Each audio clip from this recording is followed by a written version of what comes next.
2 1 السلام عليكم.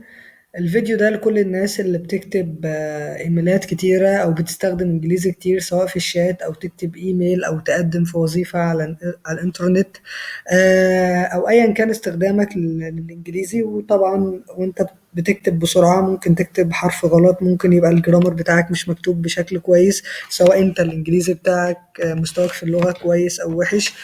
دي غلطات كلنا معرضين ان احنا نقع فيها. في الفيديو ده معانا تول أساسية لازم تكون موجودة معاك في المتصفح بتاعك أيا كان اللي بتستخدمه، اسمها جرامرلي، وده الشكل بتاعها.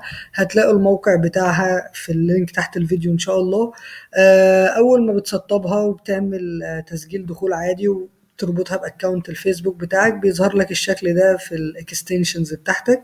طيب تعالوا نشوف هي بتشتغل ازاي. هنا انا هفتح ايميل وهنكتب مثلا كلام عشوائي، بس هنكتبه غلط، هنشوف هو هيصلح ولا لأ.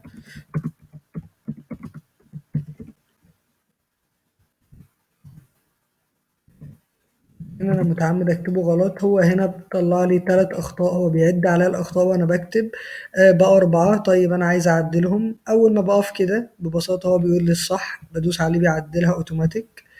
احمد المفروض تكون كابيتال. هنا بيقول لي طب did you mean from، يعني انت قصدك from، تكون انت مثلا كاتب فورم دي عن قصد معين، ولا انت قصدك from اللي هو الصح. بقول له لا، انا كده هو بيفكرني ان انا كتبت الكلمة غلط لو كنت بكتب بسرعة. وايجيبت طبعا المفروض تكون كده وكده. هو عدل لي كل الكلام اوتوماتيك من غير ما اكتب اي حاجه، سواء انا الجرامر بتاعي صح او لا. او ممكن كمان بيبقى فيه امكانيه ان ممكن يديك كلمه افضل من الكلمه اللي انت كاتبها، او ممكن تستخدم تعبير افضل بكتير من اللي انت كاتبه، وهكذا. فدي اكستنشن واداه مهمه جدا لازم تكون موجوده عند اي حد بيستخدم النت عامه، لانك كده ولا كده هتحتاج الانجليش. هتلاقوا اللينك بتاعها تحت الفيديو. ما تنساش تعمل سبسكرايب، ولو عندك اي سؤال سيبه في كومنت تحت الفيديو. السلام عليكم.